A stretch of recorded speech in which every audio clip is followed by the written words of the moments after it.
Anyway, I guess we're live without any music or introduction, but we do have Dan Gordon with us, and we're going to bring him online right now. Hi. How are you? Hi. How are you? I'm wonderful. Wonderful to speak with you. Well, it's a pleasure and an honor to have you on our radio program. Larry, say hello. Hi, Larry. How you doing? Oh, doing good. Hi, I'm glad you could join us. Oh, it's an honor to be with you guys. Well, where do we start? You've done so much. You know, with the screenwriting, script writing, movies, et cetera, et cetera. How did you get involved in this, Dan? What pathway led you to this? I guess would be my first question. You know, I think writers are born, and I think I knew I was a writer probably from the time I was 6 or 7 years old, and I think pretty much from then. By a fluke, I guess if you want to call it that, I was hired to write my first screenplay by Universal Studios when I was 20 years old. I was a junior in college at UCLA. I was a UCLA film major. And I ran into a friend of mine named Corey Allen, who was more than a friend. He was a teacher of mine. I had studied acting with him when I was a kid. And I said, Corey, what are you doing on campus? And he said, I've just been hired to direct a movie over at Universal. I said, well, congratulations. That's great. He said, yeah. And it was at the time that Easy Rider had come out and The Graduate. And Universal, in its wisdom, said there's probably money in these youth films. And so he said, I thought I'd come out and see if there wasn't some talented UCLA student who has written a youth film that I can direct. And I said, well, Corey, this is just the luckiest day of your life. I said, because I happen to have probably the greatest youth film ever written in the history of motion pictures, with a total and complete lie. I had nothing. I had a one-act play that I had written, which was part of a directing exercise. I had actually never seen a screenplay because I hadn't yet taken that class. And because it was a one-character play, it was basically a half-hour monologue. And I knew all the lines. So I didn't realize I was pitching a movie to him, but that's what I did. I basically put on the play. And he said, this is great. We're going to Universal Studios right now. We're going to meet Ned Tannen, who's the vice president in charge of production. Mm-hmm. So we crossed the hill and went into the San Fernando Valley over to Universal Studios, and I pitched Mr. Tannen. At the end of the pitch, he said, how old are you? I said, I'm 20 years old. He said, call your mother. And I said, why would I do that? He said, because you're too young to sign a contract. So I called my mother and I said, come down to Universal. You've got to sign a contract because they're putting me under contract to write a screenplay. And I think my mother thought I was smoking something illegal, but she did show up and she signed a contract. I in retrospect, it would have been nice if I had gotten an agent and a lawyer, but I didn't. So I was put under contract to Universal when I was 20, and I was, I guess at that time, the youngest screenwriter in the United States, admitted into the Writers Guild. And it seemed like such an easy way to make a living that I thought, well, heck, I'm not going to be a director. I'll be a writer. This is the easiest gig in the world. So that's how I got into it, and that will be 49 years ago this May. I noticed you write about things that are basically real. Is there any particular, in other words, that you add fiction, I noticed, to it, but it's basically based on reality. What led you that way rather than just total fiction and letting it go at that? Well, some of the stuff I've done has been total fiction, but I do tend to gravitate towards things that are based on true stories or historical pieces or inspired by true stories. And the reason is they're usually more interesting than anything I could think up. You know, I mean that old saying, "Truth is stranger than fiction," is really true. I couldn't have imagined, half the stuff that I've written that were true stories. I mean, the projects that I'm working on now are all of them based on or inspired by true stories, and in a million years I wouldn't have thought up any of them. Yeah, it's interesting that you go like from Hurricane to Wyatt Earp, and such a diverse field actually. So you must have to do a lot of research to get that done. That actually is the most fun of the job. I researched Wyatt Earp. I thought Wyatt Earp was a horrible movie. I hated it. I just loathed it. I can't watch it. It's unwatchable. The director, Larry Kasdan, took what was I say immodestly, a really wonderful script that I had developed with Kevin Costner over a 3-year period, and he completely destroyed it. And I got so teed off that I wrote a book called Wyatt Earp that was based on my screenplay and my research, and that tells the story that I really wanted to tell.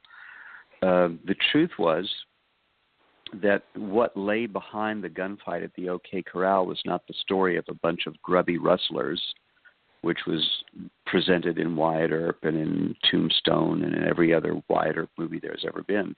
It was actually a very, very sophisticated $20 million in 1882 dollars, which is like $1 billion today, a $20 million, $22 million land grab that a guy named Mike Gray and Old Man Clanton had cooked up.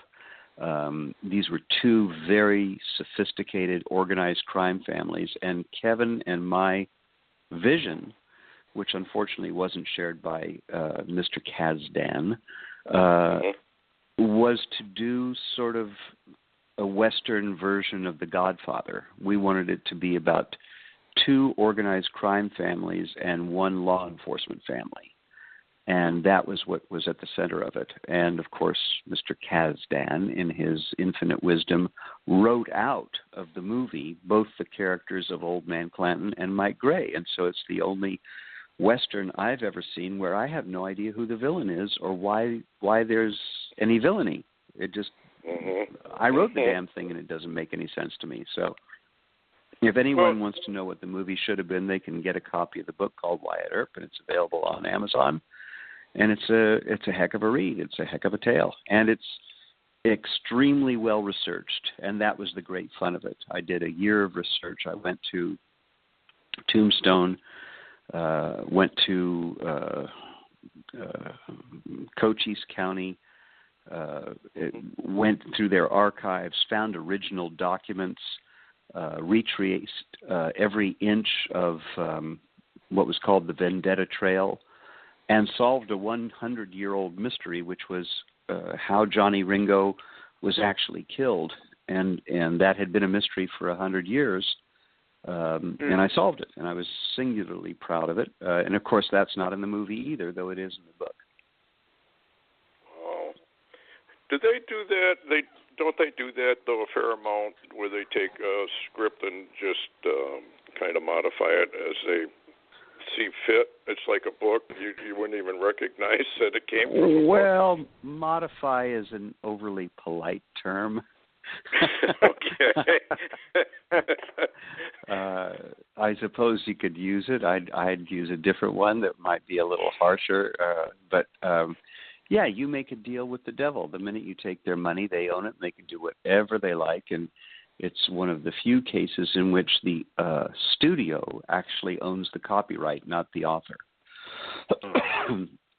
And the studio is viewed as the author legally of the material, which is a complete miscarriage of justice and something the Writers Guild of America should have struck over years ago, but they never will. And it's a battle we lost in the 1930s, and it's a battle we'll never win.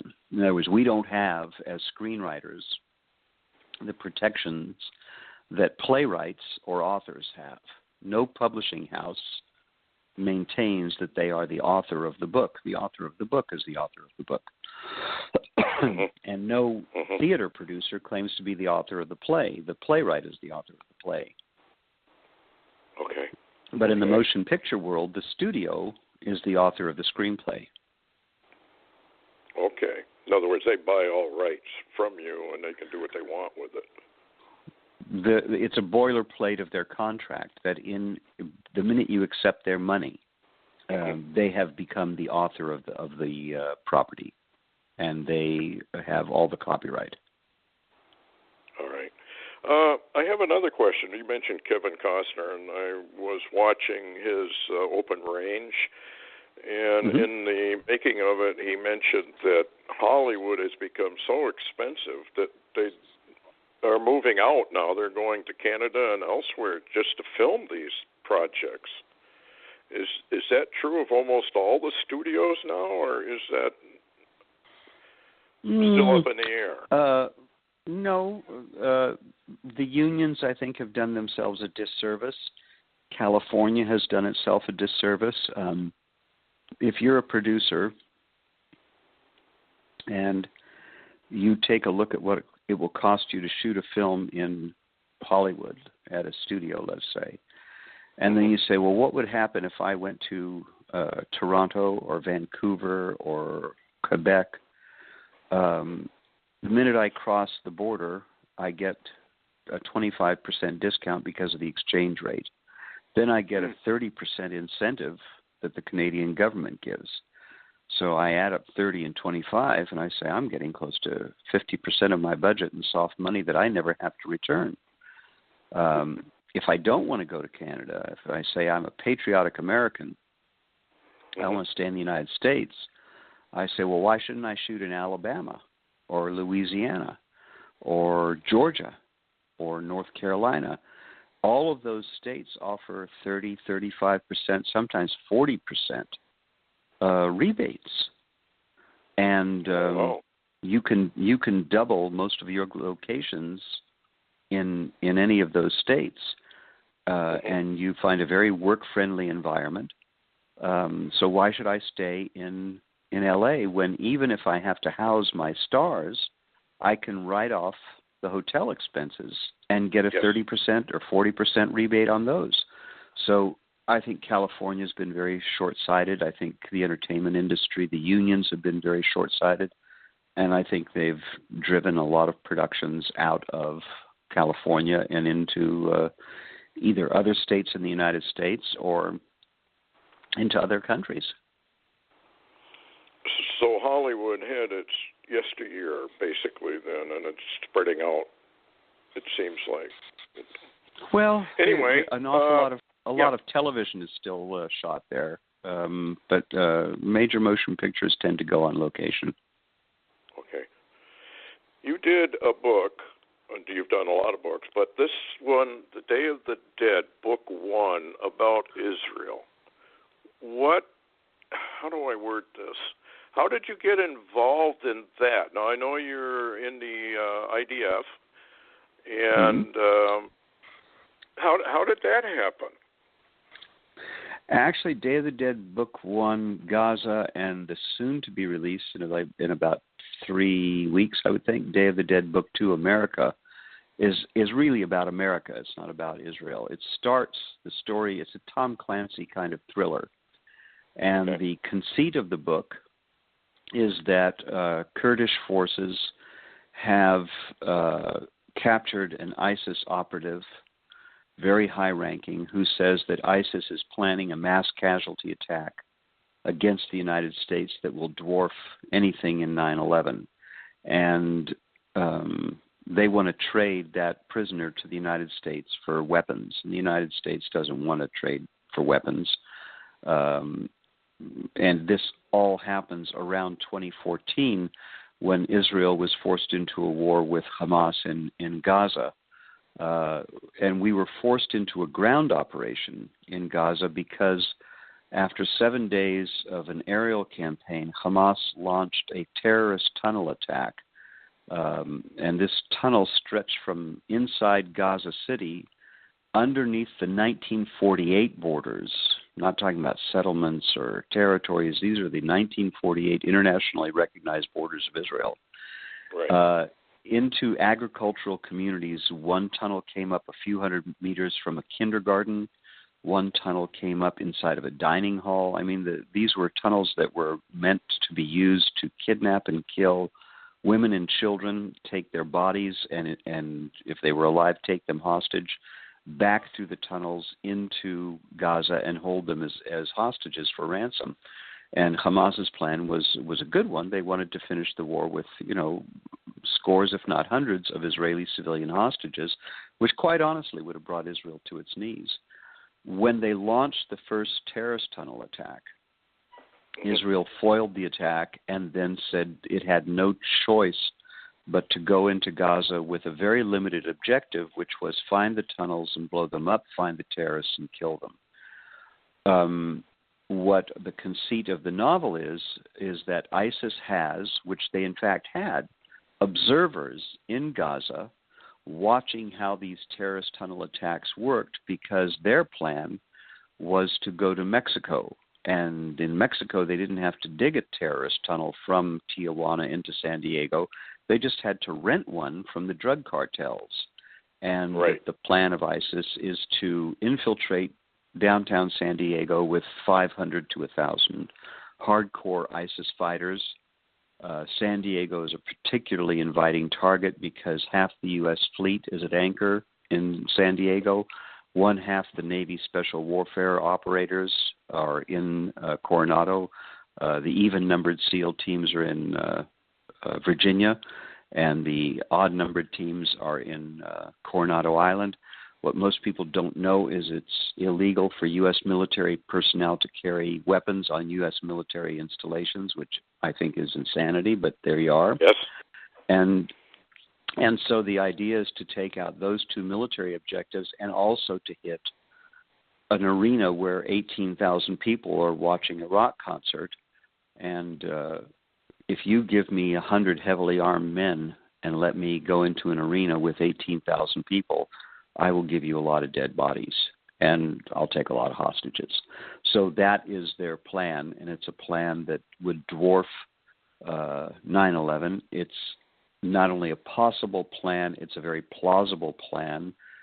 My educated guess is it's one that ISIS is absolutely considering, and the targets are not just in Southern California, but any of the border states have tunnels that have already been discovered. I've been into numbers of these tunnels, and they are in California, Arizona, Texas, you name it, and all of them are attractive targets, and we're very, very, very vulnerable to that, and we ought to pay attention to that. So the two books are, first of all, meant to be entertaining, like a good Tom Clancy thriller, but secondly, they're meant to be a wake-up call that we are vulnerable in a way that most people aren't paying attention to.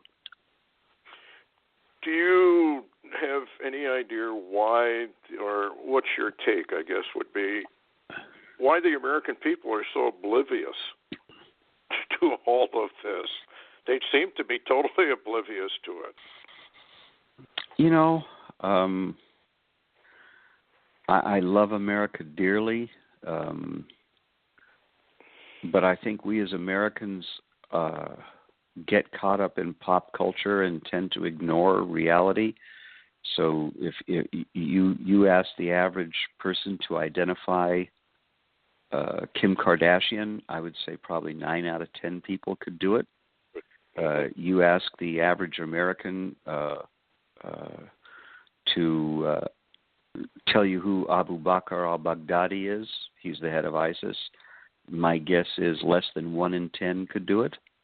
And yet this is an organization that has sworn to fly the black flag of ISIS over the White House, has said it is coming to attack the United States in ways bigger than 9/11. And, you know, we watch Dancing with the Stars and you know, and the Kardashians and our enemies.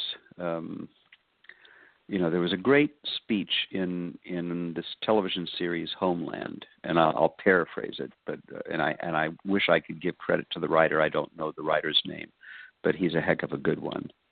It's when the character of the CIA agent is brought in to give an assessment of how we're doing against ISIS, And he says, how we're doing what?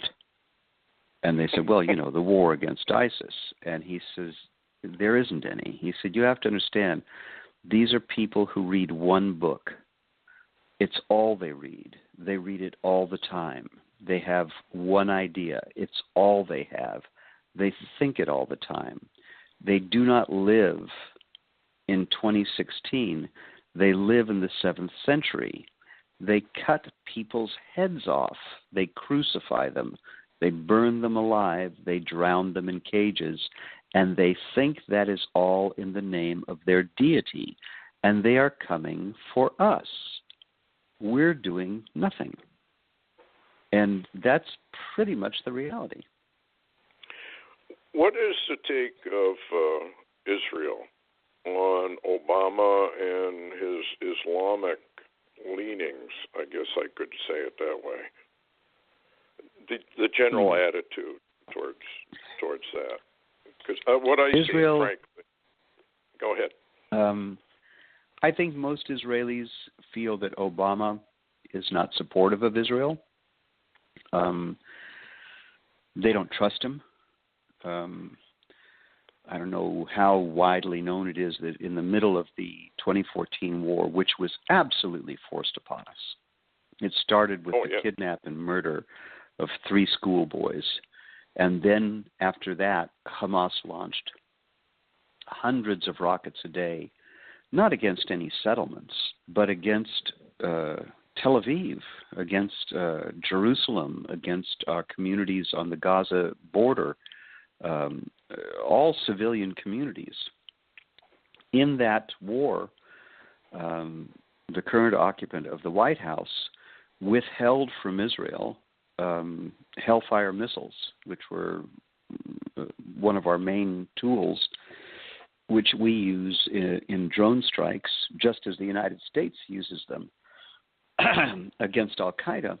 And those were withheld from us despite the fact that we have understandings with the United States that those weapons would be supplied in time of need, in spite of the fact that we are the United States' closest, most reliable ally in the entire world, in spite of the fact that the United States benefits as much from our alliance as Israel does in terms of what we supply the U.S. in terms of intelligence. Most people don't know that a good deal of American troops before they deploy to the Middle East are actually trained in Israel. What most people don't know is most major police forces train in Israel to be able to know how to deal with terrorism in the United States. We have been a wonderful ally, when I say we being the United States, to Israel, and Israel has been a wonderful ally to the United States. Mr. Obama has had a propensity for confounding our allies and comforting our enemies. And it's not just Israel, it's been across the boards. From the first day he was in the White House, when he returned the statue of Winston Churchill to the British government because he didn't want it in the White House any longer, to making this disastrous, morally bereft, politically inept, unthinkable nuclear deal with the theocratic, fascistic, genocidal regime in Tehran, which guarantees them, if they abide by the treaty, guarantees them that they will have a nuclear weapon in 15 years at the latest, if they abide by everything in the treaty. And this is the regime that chants death to America and means it. And we're going to make sure they get a nuclear weapon. It's suicidal. I've never seen anything like that in my nearly 70 years walking upon the earth. I just, as the King of Siam said in The King and I, is a puzzlement. Would it be possible? No, I'm venturing into this from a different perspective, I guess, from a biblical perspective as well. That these people are not that stupid. I don't think Obama's stupid. I don't think he's inept, which leaves only one other alternative. It's deliberate. It's willful. Oh, I think it is, yes. So would that not be the ultimate betrayal of Israel? At the end well, I think it's the ultimate betrayal of the United States. Well, yes, I mean, that's yes. Israel is a very resilient country, and Israel has said repeatedly, we never want one U.S. soldier ever to come and fight for us or die for us, God forbid. We will shoulder our defense 100% all the time. We have asked to be treated as an ally. We've asked for the privilege of buying U.S. weapons. We do that with U.S. aid that we get, but the U.S. aid that we get is tied to the fact that all of the aid dollars that Israel gets have to be spent in the United States. So it actually is a boon to U.S. industry. We create jobs. I'm wearing my Israeli hat right now. We create jobs in the United States. I think that the Obama administration, or Mr. Obama himself, you can do two things in life. You can look at the facts and extrapolate an ideology based on the facts that you see. That's one way of approaching life. Or you can look at the world through your ideology and bend the facts to suit your ideology. And I think that Mr. Obama charitably, one could say, does the latter. Yes. Yeah. Larry, you got some comments? Yeah, I totally agree with Dan on everything he said, and I have read The Day of the Dead, Book 1, Gaza, and I'll tell you what, I'm a great fan. Thank you. Let me ask you some questions. One question I wanted to ask you, Dan, I have to laugh in a way. Now, this is Larry Taylor's opinion. This is not anybody else's opinion unless they agree with Larry Taylor.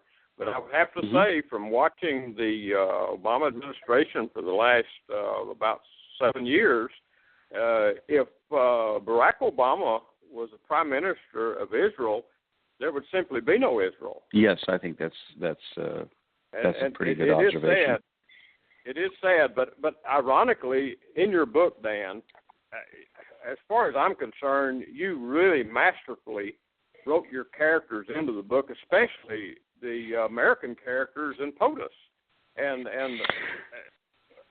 it's a masterpiece. I mean, seriously, how you wrote that, and even how POTUS in your book kept referring. Every time everybody would mention ISIS, POTUS would correct them. I mean, we're talking this ideology again, but I wanted to ask you a question for people that are not aware of what ISIL is, and you describe it very clearly in the beginning of your book, where POTUS is talking, where he talks about the Levant. Can you explain that for people that haven't read your book? Sure. In the book, the President of the United States, referred to as POTUS, the President of the United States, is a chap by the name of Rafiq Mohammed Kabila, who is a totally fictional character and bears no resemblance whatsoever to anyone living or dead. And that's my story, and I'm sticking to it. Refers to the Islamic State or the Islamic or ISIS as ISIL, and he only refers to it as ISIL. And the reason he does that is ISIS stands for the Islamic State in Iraq and Syria. And POTUS has made it very clear that he has no intention of getting involved in Syria. And therefore, he won't even acknowledge that this organization has anything to do with Syria, so he refers to it as ISIL, which stands for the Islamic State in Iraq and the Levant. And the Levant historically refers to that area of Syria, Lebanon, a little bit of Iraq, and a little bit of Turkey. And so he insists only on referring to it as ISIL. Now, the current occupant of the White House, I believe, shares that habit. And for the exact same reason. He simply will, it was just like the red line that was drawn in the sand that if you use chemical weapons in Syria, there'll be harsh consequences. Well, there were chemical weapons. They spit on the line in the sand. The Americans looked like impotent eunuchs. And they announced with great gusto and triumph that they had negotiated a deal with Vladimir Putin, that saintly man, which guaranteed that through diplomacy, chemical weapons would all be taken out of Syria and pose no further threat. Well, not only have chemical weapons not been taken out of Syria, Syria continues to use the chemical weapons, but now those same chemical weapons have fallen into the hands of ISIS, or as POTUS would say, ISIL. So you now have the worst terrorist organization in the entire world, which we know has already carried out chemical weapons attacks. Great, way to go! You're doing a heck of a job, Barry. Absolutely. Let me ask you one other thing too. Interestingly, the foreword in your book is by a Major General, Doran Almong, the IDF. Mm-hmm. And what's interesting too, you mention in your book, and this is a real deal, from my understanding. The LA, forgive my speaking, the LA Negev Nahalat Iran Rehabilitation Village, and what this general is doing there. Can you explain that? Because that, to me, that's so fascinating. I mean, and this is a real deal. This is not fiction. Oh, you bet. Doron Almog has become a dear friend of mine. He refers to me as his brother, and I'm honored by that. He signs his letters with love, your brother. Both of us lost our brothers, and both of us have found in each other a new brother, which is a good thing. Doron was not just a major general in the IDF. He was general of Southern Command. He was absolutely a soldier's soldier. He was the first commando off the plains in the raid on Entebbe. Highly decorated war hero. As general of Southern Command, he had the responsibility of defeating terrorists in Gaza, which under his command was done brilliantly. And there was absolutely no question that he was going to become chief of staff of the Israel Defense Forces, which was his goal. He had been in the Army for 30 years, and for 30 years he had set his sights on becoming chief of staff. And chief of staff in the IDF is not like chairman of the Joint Chiefs in the United States. I dare say 99 out of 100 people in the United States couldn't name the current chairman of the Joint Chiefs. The chief of staff in Israel is highly, highly regarded. He's on a level in terms of admiration with the prime minister, if not higher than the prime minister, because he's not political in nature. Because everybody serves in the army, they know that their sons and daughters their lives are entrusted into the hands of that man. And there was no question that he was the shoo-in candidate. Doron's son, Eran, was born without connective tissue between the left and right sides of his brain. And you can imagine generals have pretty sizable egos. You don't get to be a general unless you have a pretty good-sized ego. Here's a guy whose firstborn son, and you can imagine that he had all these hopes for his son to become a great athlete and a soldier like his dad and all that. His son never learned to speak one word. His son couldn't look you in the eyes. His son never learned to say daddy or mommy or anything. Severely mentally handicapped. And Doron said, my son was my greatest teacher. He said, because what he taught me was, just by looking at me, he said, my dear father, none of your campaign ribbons, none of your medals, not the rank on your shoulder or the way people salute you means anything to me. The only thing that I care about is what kind of a father can you be to me? And he said when his son was 18, he received a letter from the government saying that at 21, there were no longer any government programs available for his son.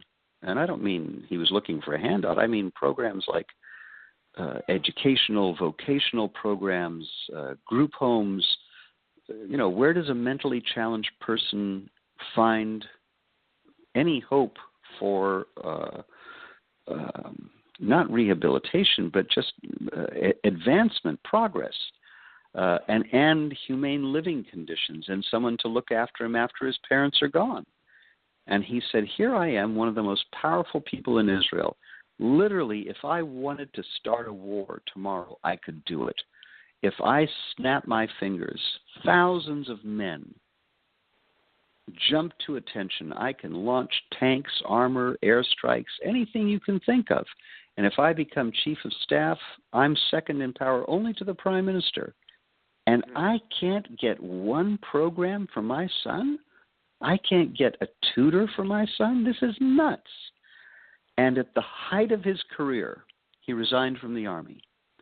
And he decided to build a village for mentally challenged people, whether they were autistic, whether they were what used to be called retarded, that's not the politically correct term any longer, whether they were stroke victims, catastrophic brain injury victims, anyone who was mentally challenged. Wow. And he said, I quit because I was in a position where I knew all the people with the money that I needed to know. He had a very good relationship with the Prime Minister, Bibi Netanyahu. Bibi's brother, Yoni Netanyahu, was killed in the Entebbe raid. And Doron was his best friend. And so he said to Bibi, you owe me for your brother's memory. And Bibi came down to his house and looked at the plans for the village and said, this is something that Israel needs, and the government will help you in any way possible. And he built a village that is absolutely one of a kind. And he said the first thing it has to do is be beautiful. It can't be a place where we warehouse people. It has to look like it's a national park. It's got to be physically beautiful. And then it's got to have cutting-edge technology to help people who are either autistic or if they're on the spectrum, if they've had a stroke where we can rehabilitate them, if they've had catastrophic brain injury where they can receive rehabilitation, and most of all, where they can feel loved. And their families can know that no matter what happens to the family, their loved one will live in a beautiful environment in which they're cared for with love and I'm trying to think of the word in English. Sometimes I know words in Hebrew better than I do in English. A kind of dedication, and when he hires somebody there, by the way, he knows every single client or patient there. He kisses them good morning. He kisses each and every one of them good night. This is a general. This is a guy who's a tough guy. And I've never heard of this before. Anywhere. He will tell people who come to apply for a job, I don't care about your academic credentials. I don't care about your work experience. The first thing I need to know from you is, can you love our patients? Can you kiss them goodnight? Can you tuck them in at night? And can you wake them with a kiss in the morning? Because if you can't, this isn't the right place for you. And I can recommend other places, but this just isn't the one. He would be embarrassed to hear me talking about him this way. He is a truly saintly man, and he's done God's work on earth, and he's created a village that is one of the most inspiring places you'll ever see. And of course, during the 2014 war, Hamas targeted that village with rockets attacks. How low do you have to be on the scale of human scum to target mentally handicapped people with rockets?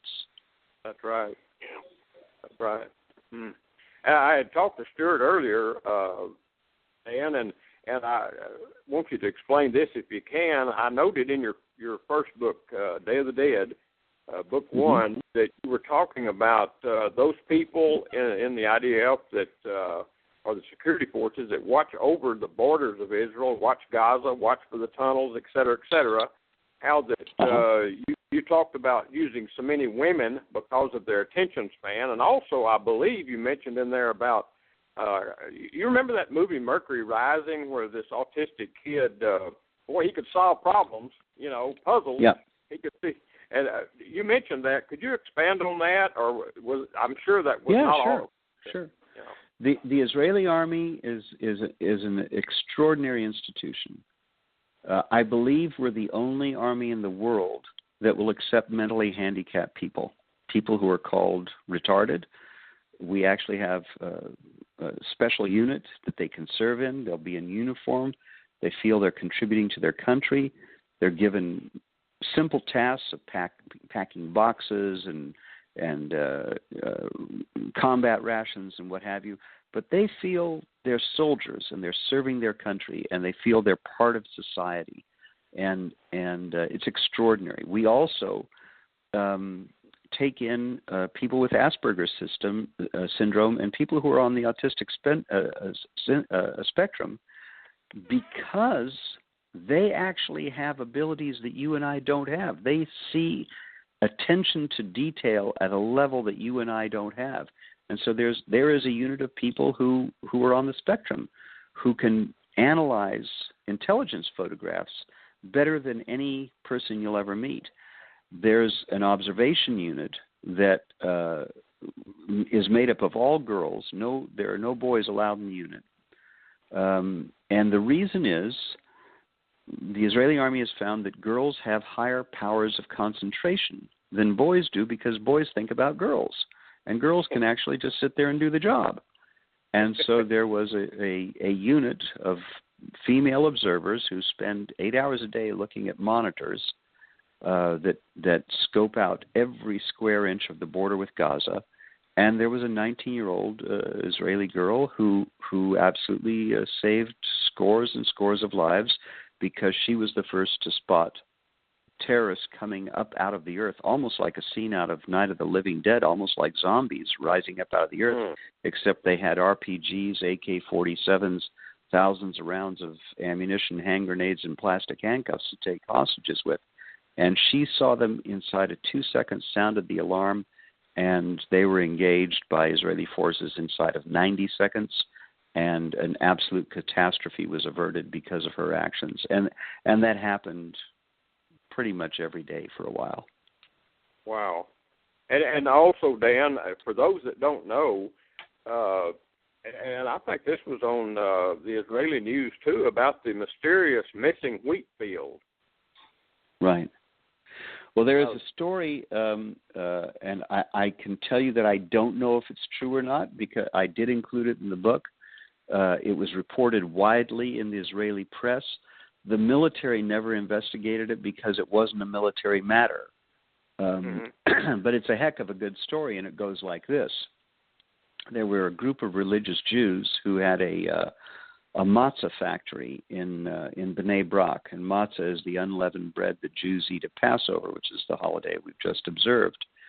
And there's a special kind of matzah that's called matzah shmura, which it literally means watched over matzah, and it's super kosher matzah that has to be watched over from the moment it's planted through all the cultivation processes, which have to be carried out according to biblical injunctions. In other words, the Bible says you have to leave the edges of the field unharvested so that the poor can harvest it.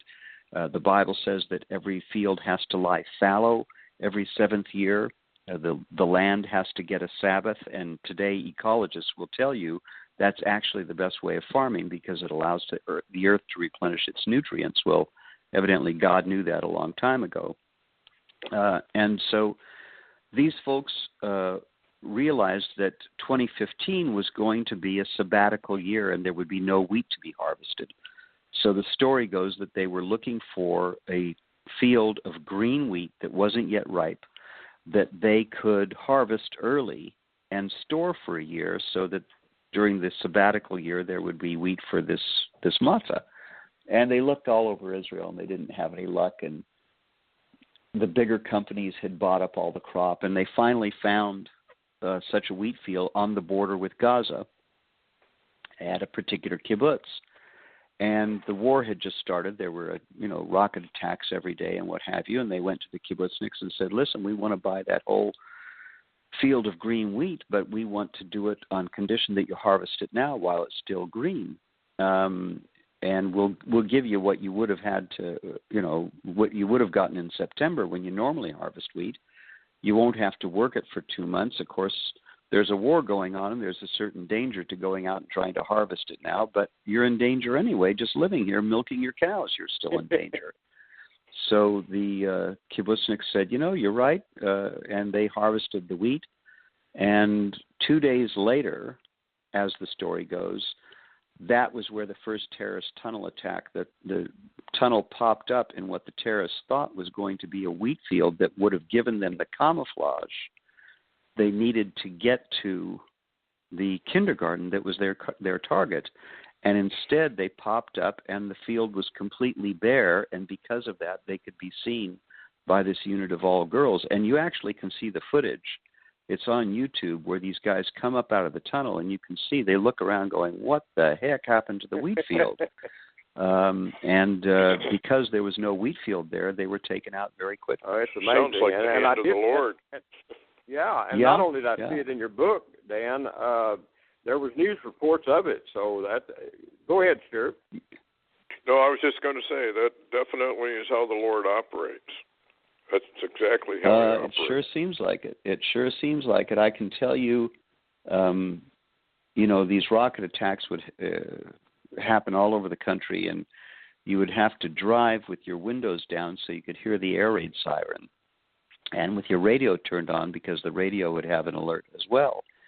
And you would usually hear a female voice saying code red in Tel Aviv or code red in Beersheba or code red in wherever. And that would mean, depending upon where you were, you had a matter of seconds to pull off the side of the road and take shelter. Now, if that happened, on the 405 in L.A., there'd be mass panic. Or on the 101 or on the Long Island Expressway. It happened 10, 12 times a day on the major roads in Israel. And people simply pulled over, took shelter, waited till the bomb exploded someplace, or Iron Dome, which is our anti-missile defense system, took it out. And then they'd get back in their cars and drive on. Well, I was near a town called Ashkelon, which is very near the Gaza border. You only had about 15 seconds to take cover there. And I jammed my car up onto the sidewalk. And another car had done the same in front of me, and there was a religious couple that had gotten out of their car, and the husband was sheltering his wife. And he began in Hebrew reciting the 121st Psalm. And I looked up, and I saw 4 rockets coming towards us. And they were coming towards us. There was just no question. They had my name printed on them. And this guy was reciting the 121st Psalm, which is, I will lift up my eyes to the heaven, from whence cometh my help. My help cometh from the Lord that made the heavens and the earth. And he had just finished saying that verse in Hebrew when out of nowhere, the Iron Dome interceptor rockets came out like Mighty Mouse and blew these 4 rockets that were coming for us out of the sky. And I said, excuse me. I said, you want to tell me what psalm that is again? So I can have that one ready. How is Iron Dome working over there? It works wonderfully well. It intercepts 90% of rockets that are. It first is able to make a determination if the rocket is headed for a populated area or an open field. If it's headed for an open field, it just lets the rocket explode. If it's heading for a populated area, then it intercepts it, and it intercepts it at a rate of 90 to 95%. And you'd say, well, that's fantastic. That's pretty spectacular. The problem is, in the next war that we have with Hezbollah, and we will have another war with Hezbollah, Hezbollah has 100,000 rockets, more than any NATO country, aimed at Israel. And if we take out 90%, that means that we will get hit with 10,000 rockets. And you try and imagine what that would do to a city like L.A. or New York, which will be their big target will be Tel Aviv in that area. We're facing a nasty situation. I was going to ask you about that because Israel's such a small country, and I don't know where they're getting all their weapons, but it seems like you're surrounded on all sides by people that really hate Israel with an absolute passion, and with Putin supplying advanced technology, as we found out in Syria now. What's Yes. your take on this Syrian situation where Putin has come in and he's really not left? He said he did, but he really didn't. Is he getting ready to Ezekiel 38, 39? In the mountains of Israel and the hooks in the jaws and all of that. It seems like Israel is just surrounded on all sides now, and it makes you wonder. I'm sure the IDF has their plans, and the hand of God has got to be on Israel. We know they survive prophetically. But what's your take? What's the IDF take on Putin and the Syrian situation? That sounds kind of dangerous to me. He seems to be moving very, very close to the borders there. Well, if you want to see a living example of American ineptitude in the Middle East, it's the fact that we have created a vacuum in Iraq by withdrawing prematurely. We have done a disastrous deal which guarantees Tehran, Iran, to become a regional hegemonic power. Yes. We have failed miserably in our policy throughout the Middle East, whether you look at Iraq, Afghanistan, Yemen, Libya, and Syria. Power abhors a vacuum. And when we leave a vacuum of American leadership, bad actors like Putin step in. So now you have a Russian, Iranian, Syrian alliance, which stretches a Shia crescent from the Indian Ocean all the way to the Mediterranean underneath a Russian nuclear umbrella. Now, if that isn't the worst of all worlds, I don't know what is. Does it correspond to Ezekiel? You bet. If you're a believer, as I am, then you know the story has a happy ending. But you also know that there's going to be a very unpleasant period before that happy ending. And the IDF is cognizant of what we face. If you just want a brief overview of the challenges that we face, and yet we're called the aggressor. We face Jabhat al-Nusra, which is an Al-Qaeda offshoot, Al-Qaeda, ISIS or ISIL, Tehran, Hezbollah, Hamas, Islamic Jihad, all on our borders, all with weapons that can kill us, all of them bent on our destruction. And yet somehow we're branded as the aggressors. And by the way, the moderate Arab countries, Jordan and Egypt, are completely united with Israel in two ways. And maybe Obama does deserve his Nobel Prize, because he's brought about something that no one would ever have believed possible, and that is basically an alliance between Israel, Jordan, Egypt, and Saudi Arabia and the Emirates, because we're all facing the same threat. And all of us know that for the time being, the United States is not an ally upon whom we can depend. So we're depending upon ourselves. Against formidable technology, too, evidently. From what I can formidable read. Technology in the hands of 7th century fanatics. That's the worst combination you can get. Yeah.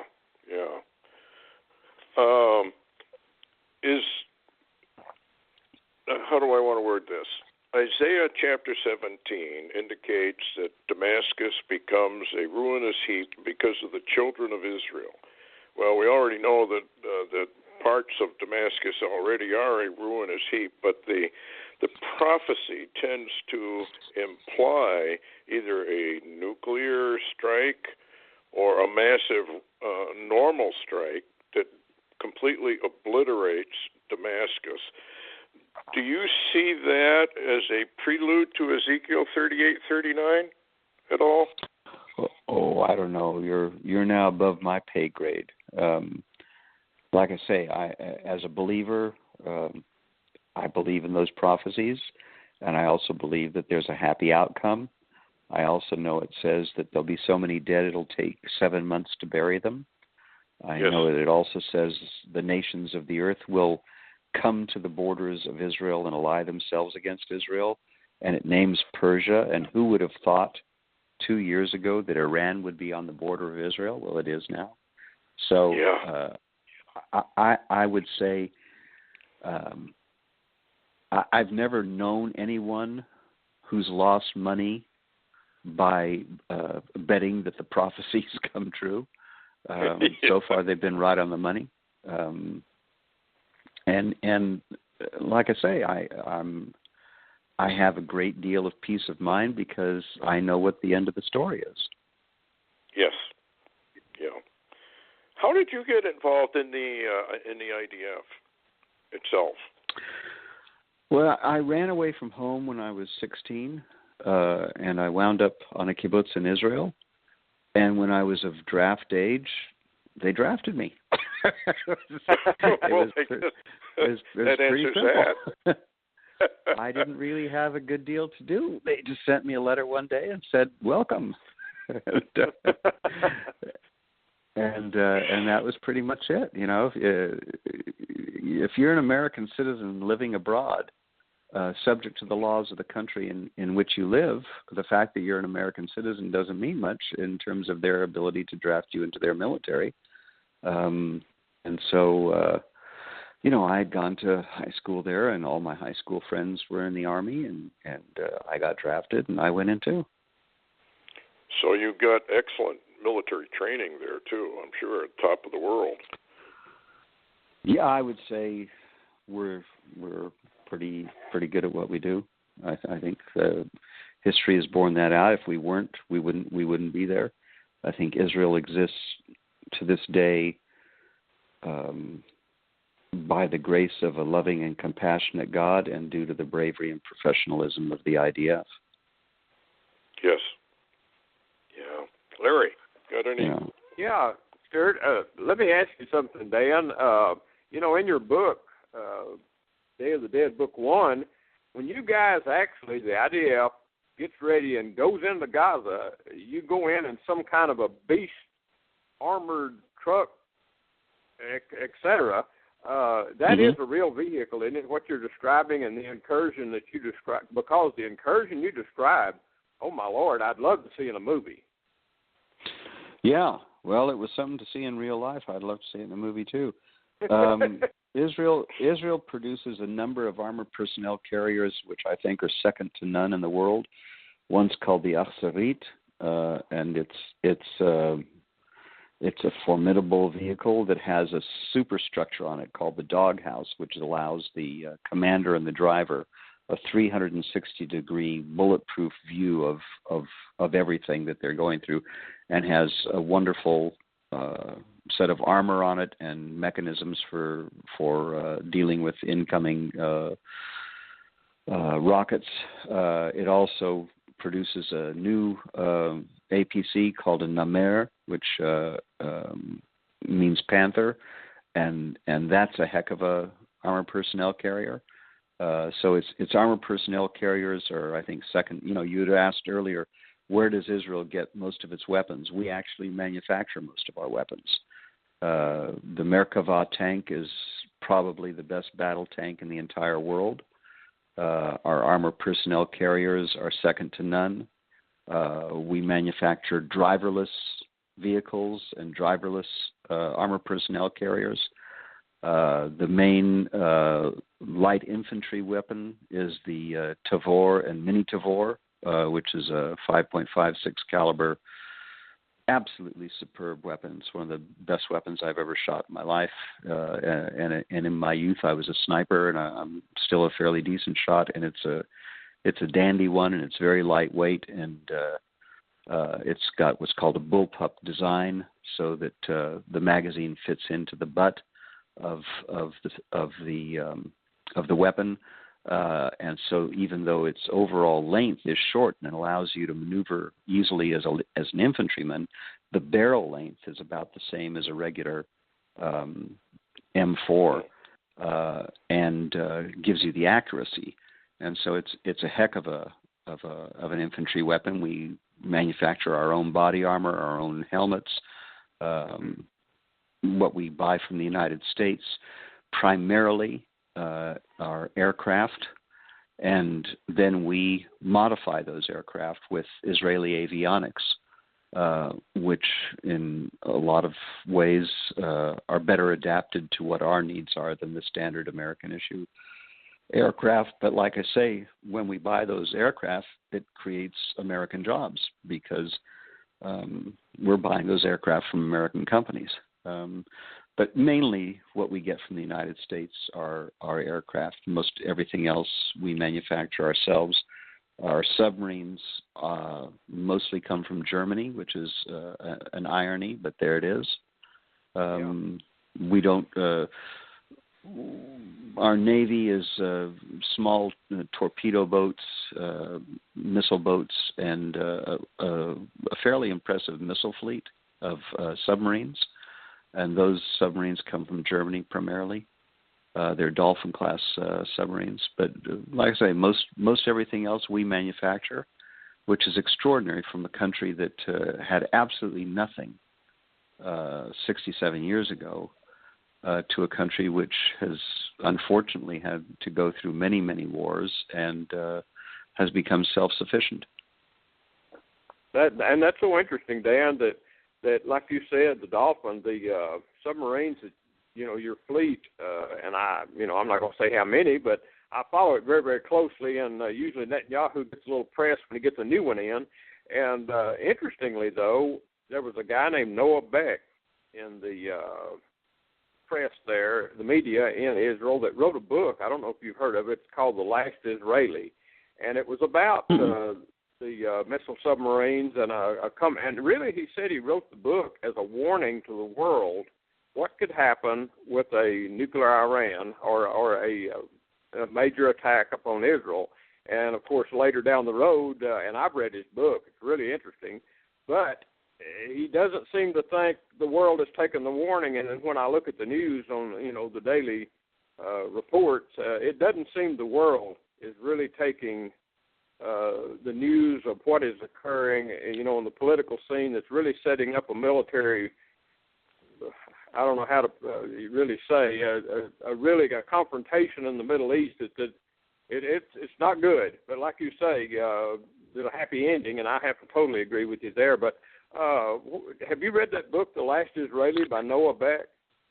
I have not. And I'm going to have to get off the line fairly quickly, but I think your observation is spot on. I mean, even Europe, which has sustained terrible terrorist attacks, is still largely blind to terrorism and to doing what's necessary to defeat it. And regularly and routinely brands Israel as the cause of the world's problems. And you just have to shake your head where the Human Rights Commission of the United Nations brands Israel the greatest violator of human rights in the world, where we are the only country in the Middle East that gives full rights to all of the religious minorities within our country, full rights, not just full rights to women.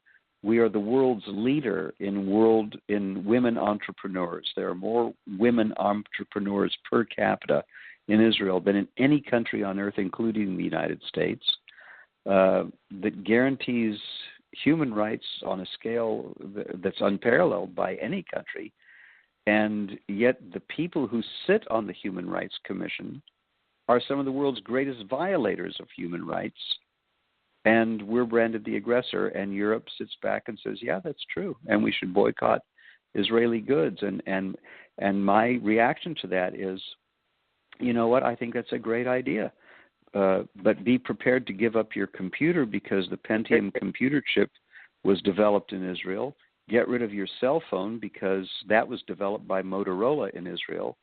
Don't use voicemail because that was developed in Israel. Check out half the medications that you take if you're a heart patient. Stop taking them because they were developed in Israel.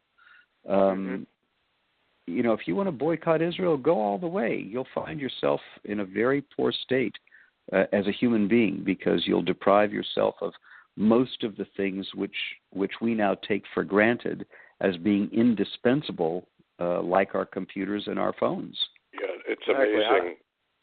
Go ahead, Larry. Oh, I was just going to say that I don't think the world, or especially the people in America, have a clue the innovations and the inventions that have come out of Israel and how Israel really has blessed the entire world. And it's so amazing. And I know you got to go, Dan. I know you're kind of out of pocket in a way, and appreciate so much you've been available for the show. But how's the best way to follow a Dan Gordon or to keep up with his books? And you say the new book, Day of the Dead Book 2, will be out, about just a few weeks? Just a few weeks. The best thing is to go to Amazon.com and go to my author page and get Day of the Dead Book 1 Gaza if you want a really good Tom Clancy thriller. And just, you know, monitor it for the next couple of weeks because Book 2 is about to come out. And the two of them together, I think, make as good a read as anybody's going to look for. And they're both meticulously researched. And they represent 40-plus years as a soldier in the IDF. And a lot of research that I did with in the United States with the FBI and the DEA. And with former and current special operators, and it's a good read if you like a Tom Clancy kind of Vince Flynn book. You'll get a big kick out of this one, and I sure appreciate you guys having me on, and just wish you the best, and God bless you and your audience. Well, thank you for coming. Appreciate it. You bet. Good Thanks, night, Dan. okay. Shalom. Bye-bye. Well, that was interesting. Oh my! I mean, you could go for hours talking to Dan Gordon. That's and really, Stewart, for people that haven't read Day of the Dead Book 1, which it says on the cover, soon to be a major motion picture, and we didn't even get to talk about that, but I can highly recommend this book. As a matter of fact, Stewart, you know, it's a book of warning, and the other book of warning that came out. And some of your listeners, because I know some of them that are probably listening tonight, will also recognize a book that came out, and the author said he didn't even want to write it, but he felt impressed, and matter of fact, pushed into writing it, and his name is William R. Fortune, and it's called Day of Wrath, and it's an incredible novel. I mean, if you haven't read that, you should. You can get it at Amazon.com, but it's William, you know, wrote... a second, let's see, what is the name of that where everything goes black? Second after or... something like that. Yeah, I don't remember. I'm looking right quick on it. He had wrote the 1 Second After is the name of the other book. 1 Second After, it was published by Tor Forge, and that was about a EMP attack on the U.S. and what would happen 1 second after that attack. And it was an absolutely, it was a thriller, but it was almost like a zombie novel. Everything that could go wrong did. Everything that could be really, really bad was. And Stewart, the people that died 1 second after that began to die that very day, you know, a lot of the elderly, a lot of the people on medications, a lot of people that were diabetic that couldn't, there was no refrigeration anymore. There was no way to even keep drugs, no way to get them, no computers. You know, Stewart, people have no clue how bad things could get so quick. I know, and they don't, you know, it's the ripple effects that are going to kill people. I can't remember the fellow, I don't remember if he was a scientist, but anyway, he said they figured that if if we had an EMP attack that took down the grid, that 90% of the American people would perish within a year. Oh, I could see that. And really, Stuart, the people that are listening to us are, most of them know us. Of course, other people come in later after our shows and they listen to them. But if you watched the news today, the way the American people and the political system, or the military, or you could say the White House, or Washington, any of those areas where there's just nobody home, America's just carrying on like a headless body. It's out there wandering around trying to take care of itself with no idea how to do it. I'm looking at the people, these protesters, and I'm thinking, you don't even really have a future, and you're not even aware of that. They're clueless. That's the sad part. They're not aware. They're oblivious to it. I mean, that's when I was asking Dan about that. Why are the American people so oblivious? And I think he gave the correct answer. They're just so preoccupied. They're not looking around at anything that's going on around them at all. And, of course, we are at this point, I believe, we're into that reversal. Black is white, white is black, good is evil, evil is good. And like he was talking about, Israel gets blamed for everything. And what would the United States do if it was attacked by a missile barrage from Canada or Mexico? I don't think we'd just sit here. I do think we'd sit here, Stuart, because do you remember when Obama first took office? Remember he said, if we get nuked, we'll take it. We won't respond. Well, you're right. I forgot that. And I never heard him say, "Whoops, I changed my mind." I never heard that. And so, if we got 1,000 missiles hit us, so what? We're expendable. The American people are expendable, and they don't have a clue. And I wondered for years, Stuart. Because I've watched after the Holocaust. I've watched these films, the black and white films. That Schindler's List. Where you yes. watch that, and you see, oh my God, and you've heard people say, and I've read so many books, and people have said, why, don't you know the German people knew this was going on? And of course the German people said, well, we didn't have a clue. We know, Stuart, fair and balanced, I'd have to say that, in America today, when this is all said and done, and the American people are still sitting on their butt, sitting on their couch, ain't even got the gumption, like Art Bell said, to get up and change the stupid channel you don't like anyway. You don't even have the gumption to get up and change the channel. That's the American people. And guess what? It angers me. You can't tell them aggravated, can you? The American people, they won't get off their butt for anything. Only the ones that are paid to go protest. But I know. Here's the deal. I can see now why the German people all said, well, we didn't know they was doing that, because that's going to be down the road. If we ever have anybody they can interview, or they ever have any electronics they can use to interview anybody that anybody can hear later, the American people will be saying, well, we didn't know that's what Obama administration was doing. Well, of course you did. Yes, they did. And I just can't imagine that they, there's a betrayal going on, and like Dan said, it's a betrayal of Israel, but even more so, it's a betrayal of the United States. I think that really, it was almost like somebody had plunged a knife into my chest when he said that. I had never thought of that. This is I've thought of the betrayal of Israel, but when I see the American government with the ultimate betrayal of the American people, I mean, that hit me home when he voiced that opinion, because it's right on, Stuart. Yeah, it is. And the American people, of course, are oblivious to that, too. I mean, you would think they would have figured it out by now, but I don't think they have. It's an amazing thing, but I've often wondered if what we're watching here is the mystery of iniquity.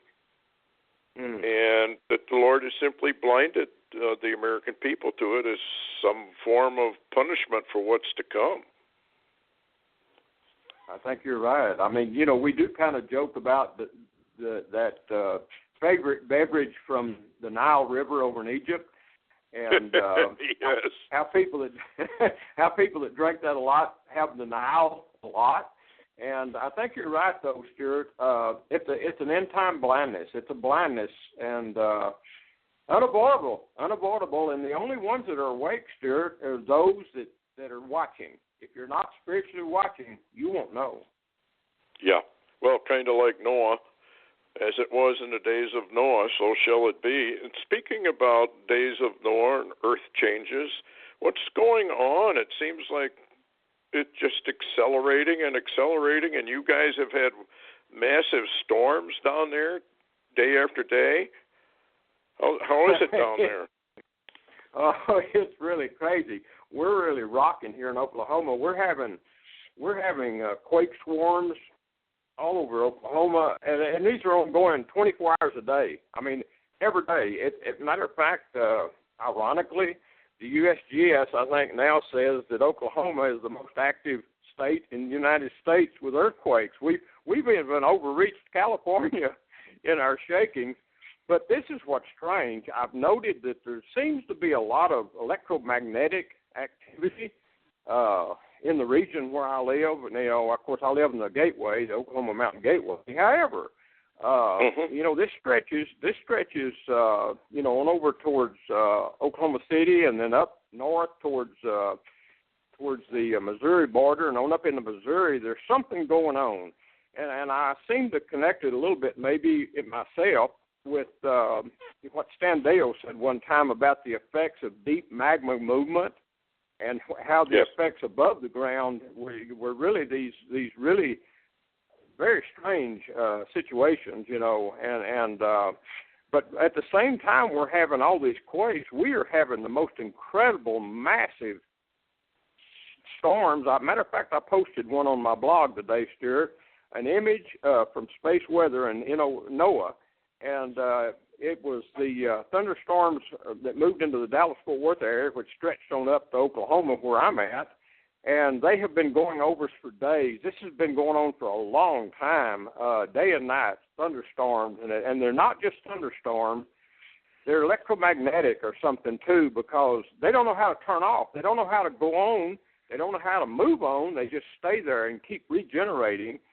And we're having storms like crazy. Now, they stretch on down all the way, I guess, to the Gulf of Mexico, because Houston and all those areas are absolutely super flooded. We're talking about rain with nowhere to go, and this is ongoing. It just simply doesn't stop. Sounds like another form of judgment. First you have drought, then you have massive rains. Well, and two, I know you've been noting the Ring of Fire, as they call it. They've been having. Matter of fact, they had a 7.3 yesterday. Out around Vannatal, which is the Pacific rise, that area, and they've been having sixes. They had a 6.6 today. They've had other sevens, almost up to an 8. Off of Ecuador, they've had the 7.3, I think it was, and then off Japan, and I've been noting some really, really interesting warnings that are coming out of Japan. Now, this is the interesting thing, Stewart. When you watch our news here in America, all you can see is Trump, Trump, Trump, and everybody that hates him, and everybody tries to keep him from getting anywhere, and all that political stuff. But, in Japan, they're literally having evacuations of some regions. They're really concerned about volcanic activity and more earthquakes in all that area of Japan. And the Ring of Fire is busy. I mean, it's really, really busy, and a guy by the name of Dutch Sense has been following some of the earthquake activity in California and relating it back to old dormant volcano areas. So, if you remember what Stan Dale said one time, he said something happens and all these begin to become active volcanoes again. So, it's not looking good. Yeah, that's what Noise claimed. She said that, first of all, your regular volcanoes would all start to ignite. Then there would be, not necessarily sequential, but then the old dormant volcanoes would begin to come to life. And then you would have areas of volcanism where there had never been volcanoes before. And her prophecies were basically leveled against the United States. Now, don't you have some volcanic activity down your way, too? Don't you have some volcanoes down there that are dormant? Well, fairly dormant? Hot Springs, Arkansas, which isn't very far from me, is they don't have hot springs for nothing. I mean, that's no volcano there. Right. And I've talked to people. Some of my listeners are people that follow my blog, live in that area, and there's a certain area north of Little Rock, Arkansas, that there's been a lot of small quakes the last few years there, and I had them go up there, and they took a thermometer up there, and it was hot. The ground was hot, and they had fenced off lots of area up there around some lake, and it was getting hot. Now, this is not news. You probably won't find a paper anywhere in the United States saying this.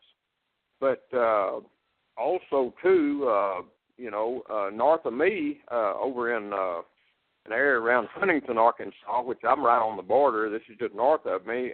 There's an old, I believe it was 1898 or 9 or something like that, a volcano erupted there. And, of course, people that don't know history don't know that. And so, there's another spot, and we've got, we've had methane coming out of the river, Canadian River up by Oklahoma City. And, people don't hear these things much. They just don't hear it. But it's ongoing. And I think this ties in with what Stan Deyo talked about deep magma movement, not only around the world, but under the U.S. It's occurring, and it's causing symptoms, and we're seeing them, and it goes along with his theory, I think, too, Stewart, of the stretching or the movement of the crust on the surface of the planet.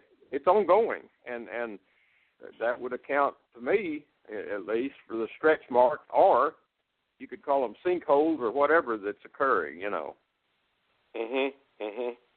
Yeah, well, we're in that part of the expansion of the planet, I believe, as it was in the days of Noah. And if people would go back and look at the continents and how they all split apart, and you can put them together like a puzzle if you just shrink the planet.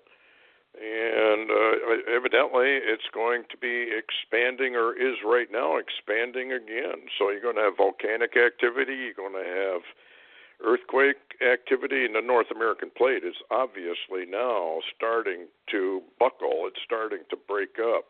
Have you heard any more news about I guess you could call it Washington State, Vancouver area at all? I know they've been looking at that, thinking, there's going to be a major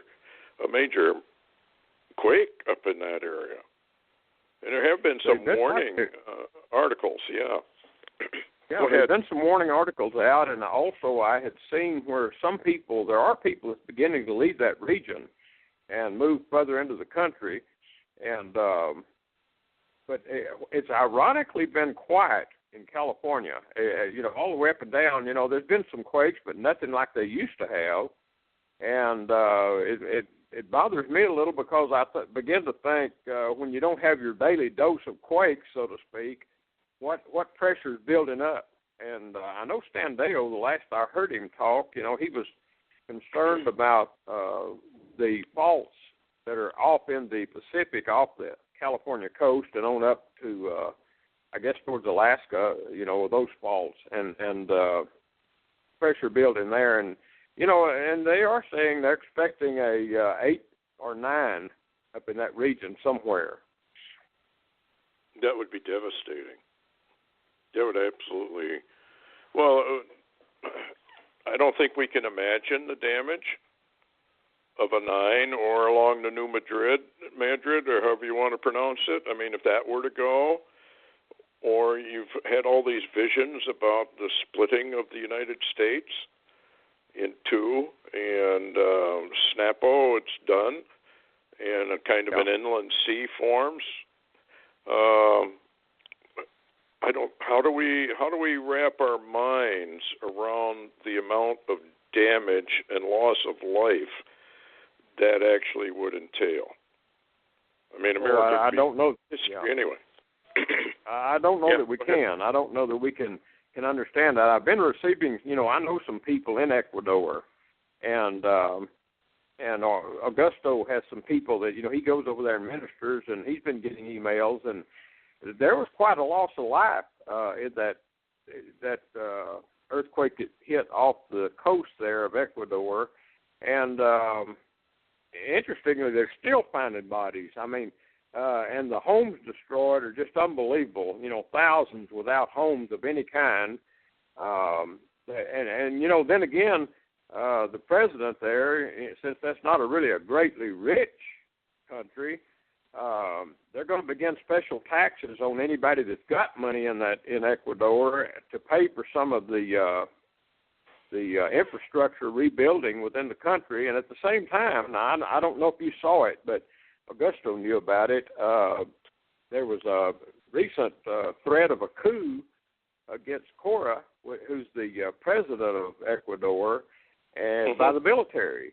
And, of course, Augusto said that the president did the worst thing he could have done because he dared him to do it, to have a coup. Well, about that time is when the earthquake hit, and the president was out of the country, so you've got the vice president running the country, and then the president's coming back, and you've got the threat of a coup, and you've got thousands of people without jobs, without homes. They don't even have anywhere to work anymore.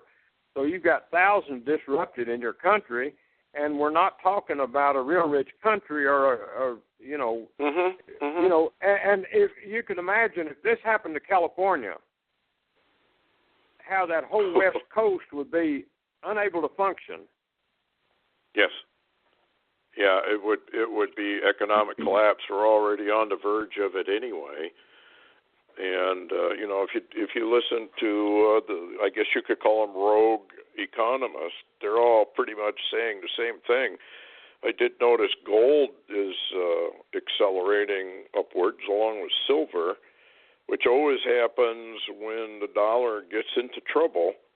So maybe that's a warning to people to, if you've got metals, you want to start paying attention to the prices that are happening right now. But the economy does not look good. There's more and more stores closing all the time.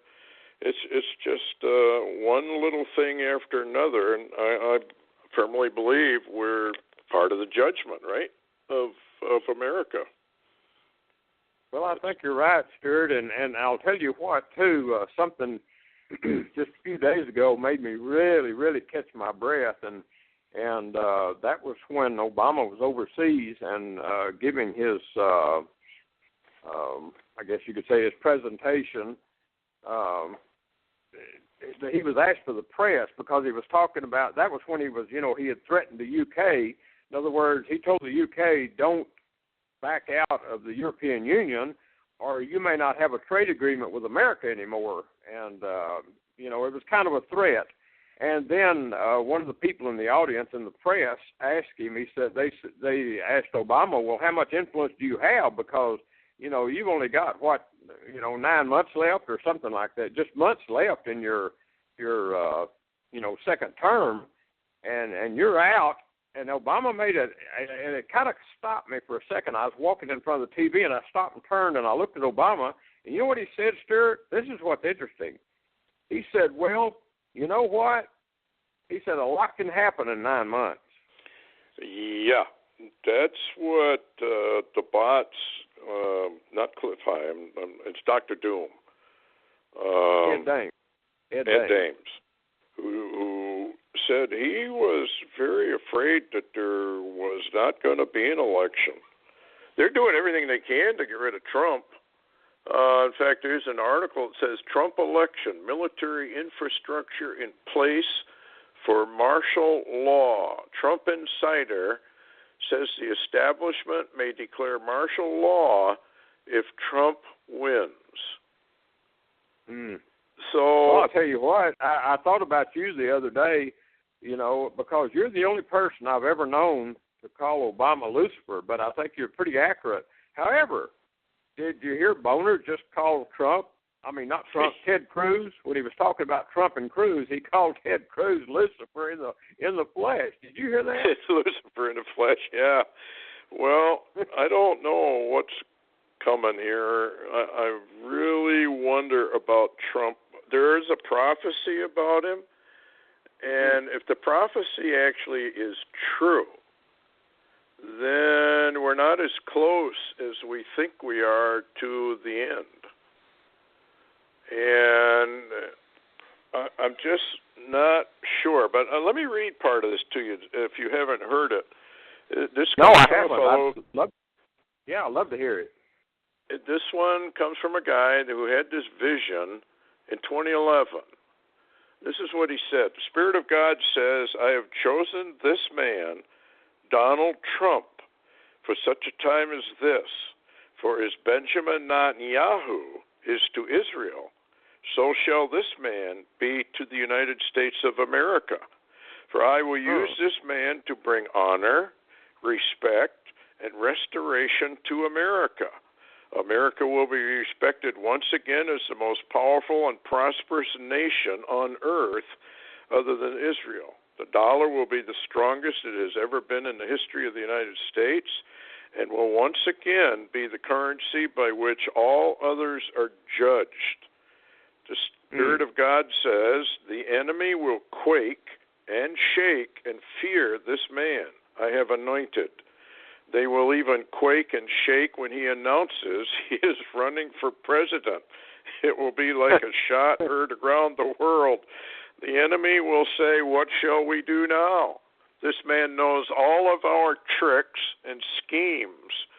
We have been robbing America for decades. What shall we do to stop this? The Spirit says, no one shall stop this, for I have started. For the enemy has stolen from America for decades, and it stops now. I will use this man to reap the harvest that the United States has sown for and plunder from the enemy what he has stolen and return it sevenfold back to the United States. The enemy will say, Israel, Israel, what about Israel? For Israel will be protected by America once again. Now, what does he mean once again unless this Obama betrayal is somehow stopped? Yeah. Well, this is fascinating to me because the prophecies against the United States biblically are just the opposite of this.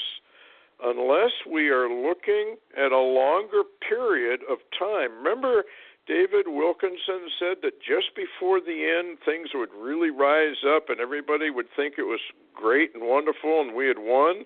Yeah. And then all of a sudden, boom, down it goes. So anyway, I thought that was kind of an interesting thing. That is interesting. And you did the Omega Code, and we looked at the timelines, and now, where I thought maybe we're about ready to close this thing up about 2016, the Torah codes are beginning to open up some subject matter in 2017, and well, they are. At the same time, yeah, they are. And so, what this is what gets me, Stewart. If I didn't serve a creator who Scripture says literally delights to do the impossible, okay? Yes. I'll say that again. This is King James Version even. He delights to do the impossible.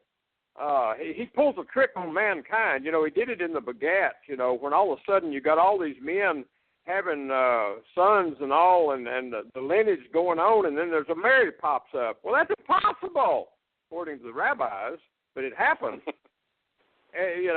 And is he going to do the same thing again? And I wondered, Stewart, you said in the Omega Code, you were pretty well zeroed in where you thought there was a closing door or a shutting window or something. However, if it didn't happen right then, we might have a little more time to go. And I don't know. I wish I could tell people I know the answers, but I don't.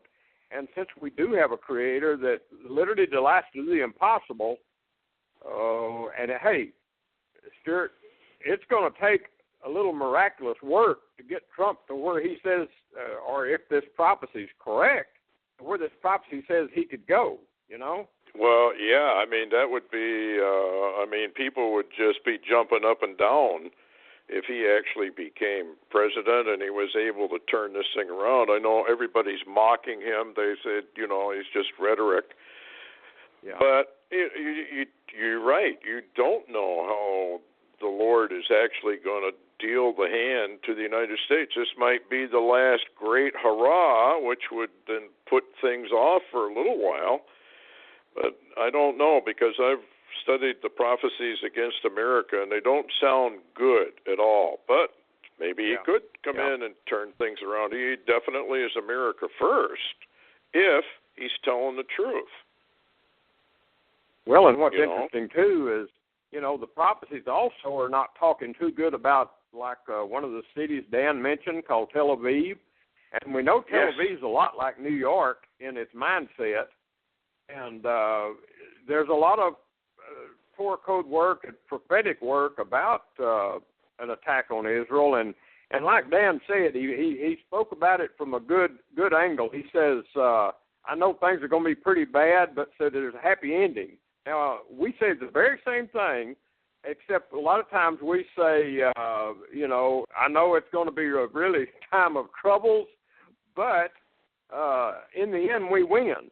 And so we're all talking the same kind of stuff that, I don't know, Stewart, it's, every time you think you got, or it seems to me, that's why I quit thinking of God as a man, and I really took him at his word when he says God's not a man. Every time I get to thinking I know what he's going to do, he does something different. Yeah, you never quite know on how he pulls rabbits out of the hat at the last second. It's amazing, and I'm sure you've been there, and I have too, where it seemed like, the ministry was gone, and all of a sudden, there it is, and you just keep going. But I was kind of interesting, though, in his take. We never really got into the American end of this thing of the tunnels. So what Dan is saying, as I understand it, is that the attack is going to come in, or a great lot of it will be coming in underground, and it will be popping up like they do in Israel. Exactly, the same mindset.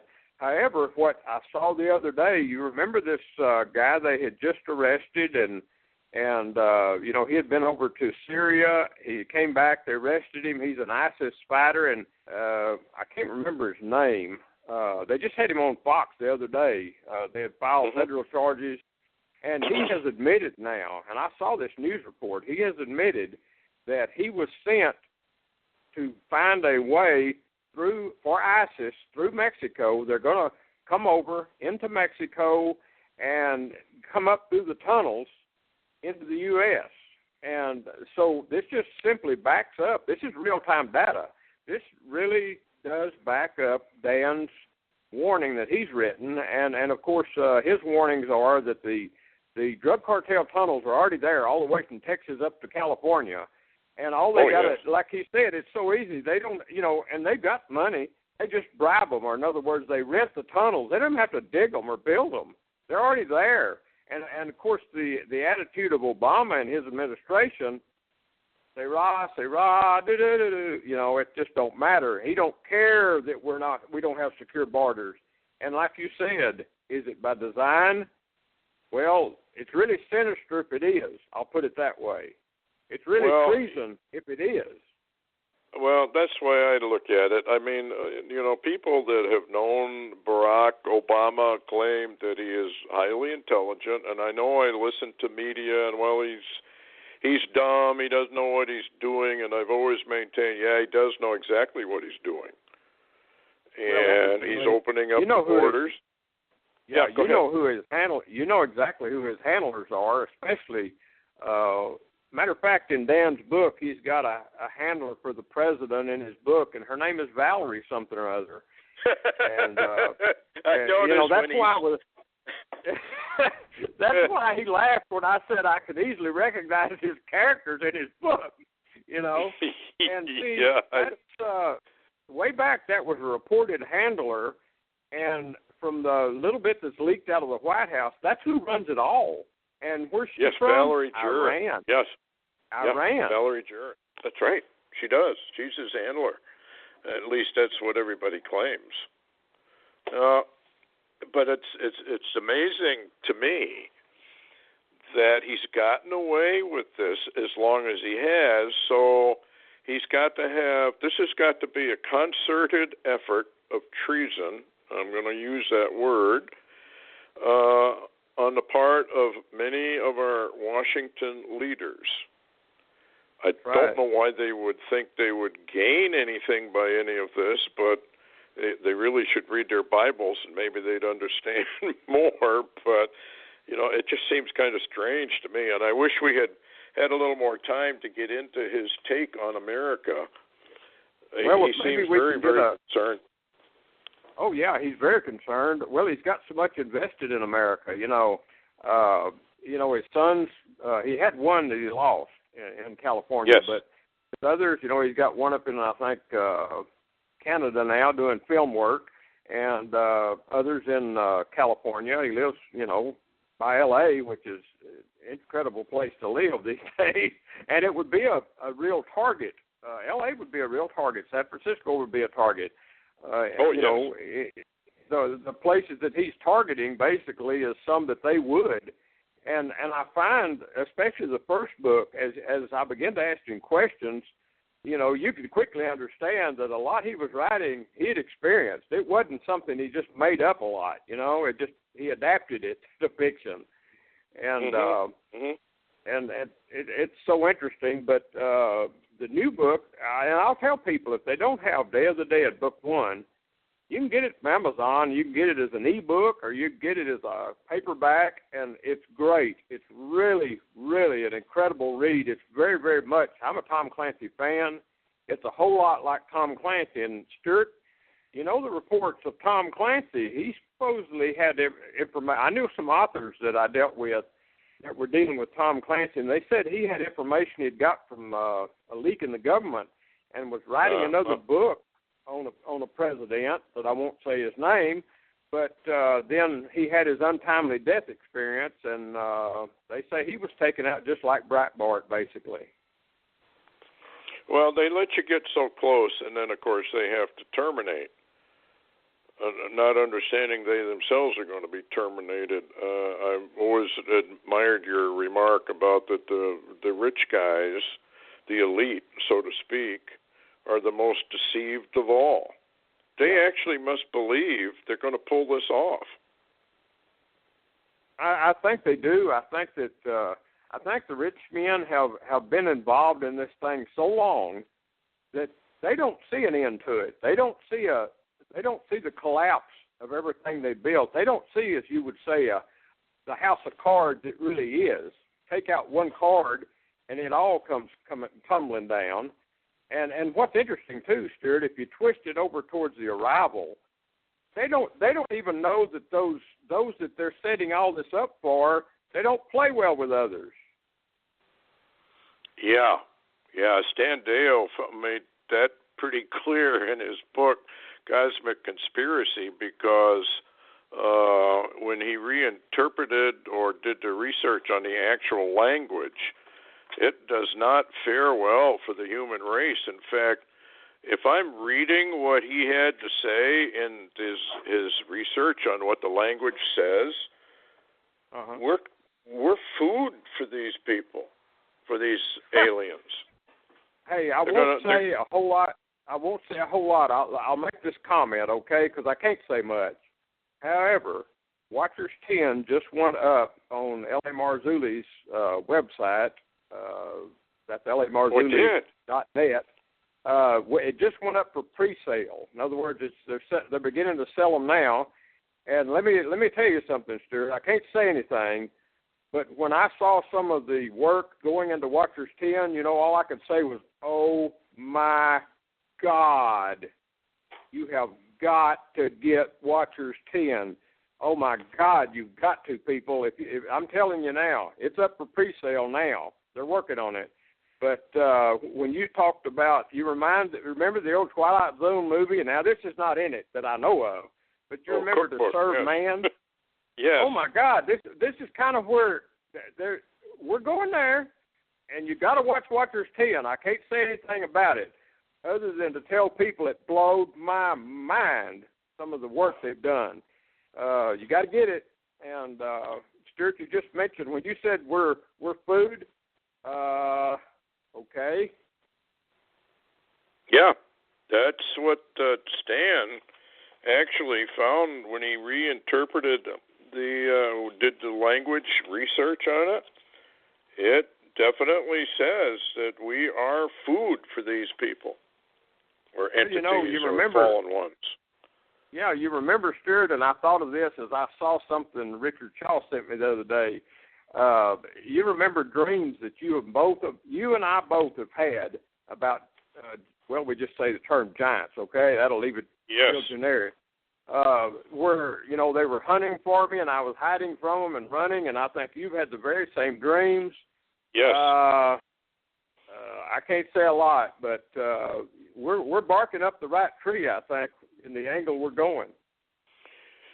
So are these part of what they call the long walkers? I know Red Elk talked about the long walkers, and I know Steve Quayle has, but aren't the giants a little bit different than the long walkers? I know the ones that are in suspended animation, aren't those much bigger?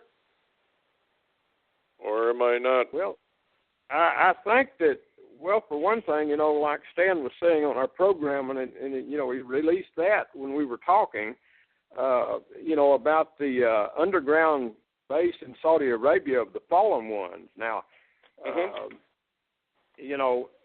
we've got, on one hand, we've got fallen angels out there, and Genesis talks all about that.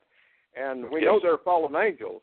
And then we have the Genesis account of how that fallen angels mated with human women, which created the prodigy of a giant, a really big guy, And I don't know how big or what shape the fallen angels were in, but, they had their own type of body. But to me, from what began then with the mating of the human women was a hybrid between the fallen angels and mankind, the Adamic race, this hybrid. And from what I've done some study going back into those times in Genesis 6, and some of the old Hebrew actually begins to relate that not only were these really big folks, they had special powers that came, with them. Now, at the same time, Stewart, you remember the golden mirror found in a coal mine in Russia. And Jonathan Gray continues to talk about that, and he was going to try to do a documentary, and I think he got blocked on doing that. But that golden mirror existed, and just the way I read the story, and I sent you a copy of it, what they found in a box embedded in coal in a coal mine in Russia appears to be basically a modern-day iPhone to a degree, even photographs. I saw the photo. Yes. Yeah, writing and photographs. And so our past is not accurate. What they tell us, we never were people going around beating rocks against rocks and scratching bushes and scratching poison ivy, I suppose. But, it seems to, Ecclesiastes said same thing over and over again, the same thing. And we're always running into the same thing. Well, I think the same civilization levels. And probably, unless something changes, the civilization level of modern-day man won't even go as far as probably pre-flood hardly, That's what I was thinking. I mean, we are definitely coming up on the apex of technology before we get destroyed. I've always thought that the Lord has a line in the sand you just simply do not cross. And it appears that one of those lines in the sand is DNA genetic manipulation. However, he did say that as it was in the days of Noah, so shall it be. So we do have the alien inbreeding going on right now, I guess, because, I mean, I've seen and read where these women are just simply harvested. Yeah. The babies. Yeah. Well, you know, that's what happened, you know, the genetics, the hybrids, and all this stuff before the flood, and that's why the flood came, really. And remember, it washed away all the creations that they had created of beast and man and all of that stuff, you know. The flood, the only thing the flood didn't change, I suppose, was fish.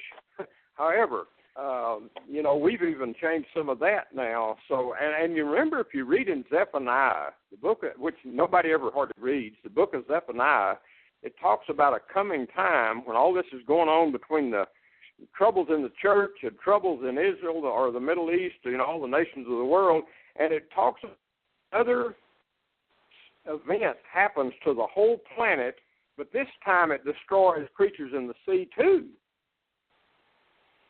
Maybe that's when it ignites. It does say the seas turn to fire.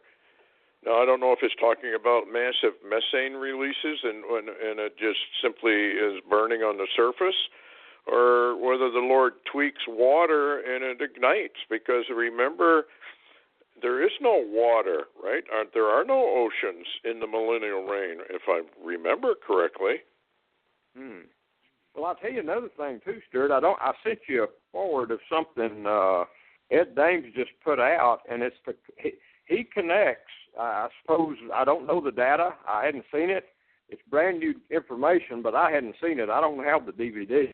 But he's saying now that he has concluded that the ETs, as he calls them, you know, are the arrival beings. Basically, they trigger the kill shot solar flares. That they're the ones behind the kill shots. Oh, huh. I don't know how accurate that is. You know, I don't know. I'm just telling you what he just recently put out, that there's an ET kill shot connection. Well, you know, that's kind of interesting when you deal with Cliff High and the bots, and he talks about sun disease. And how the sun kind of, how do we say, mini novas, and really fries a good, which is what the Bible does say, that men are scorched with fire. That's true. But I don't think he necessarily connects it to ET per se. Has he dropped this concept of a space body that comes between the moon and the Earth and kind of bounces off our atmosphere and goes into the sun? Or has he still maintaining that? He doesn't talk about it much anymore, other than an object. And you know, this is a similar object was what Red Elk saw when he was visiting you. I believe he talked to you about. Yes. Came into the atmosphere. Yeah, same thing. Wow. Well, and you know, Red Elk, when I would after you had the DVD that you put out and went back home, you know, later on, there were some underground explosions, and they said there was nukes. That was the rumor or the conspiracy theories out in the Four Corners region, out in those areas, or under the mountains up, you know, to the northwest. Anyway, they were trying to Red seal. Elk, he sent me a letter. And I didn't talk to anybody about it, but he sent me a letter, and he told me that the military was trying to contain those that lived under the surface from coming out. And they were using these nukes to blow up the areas they were trying to probe to get to the surface. But he said he knew that in time they would get to the surface. And let me put it this way. You remember the incident in Afghanistan that Steve Quill wrote a novel about, where a literal giant came out of a cave and fought the military, and they killed him. You know, I think that's what Red Elk was referring to when he says they will finally get to the surface and come out in multiple places. And of course, that may be where you and I's dreams go awry, and we think, I've dreamed this before. Yeah. If they're wearing a bib or anything and they're got salt and pepper shakers, and they're looking at you. You better run. They are going to surface. I mean, Klaus Dona knew a Russian scientist who had gone into the, I think that was up in the Himalayas, wasn't it? Where these giants are under suspended animation from some sort of electromagnetic or whatever force shield it is. Yeah, he said there's a shield. There was two guys talking about this. I'll just mention them real quick because I know we're running out of time. But he talked about that was Klaus Dona's friend in Russia, and he had actually gone under. I got his book out of Russia that he had written about this in English, and they actually went underground. He saw them. He went into them himself. He said that there's a force field in there, and you can only go so far, but some of the monks took him back to where he could view them, and he said there's a lot of them, and they're all in what he calls suspended animation. He basically said they're not alive, but they're also not dead. And he said there's a force field there, and they're being held in suspended animation until the time for their awakening. And at the same time, there's another guy that went over and found a Sphinx in Romania.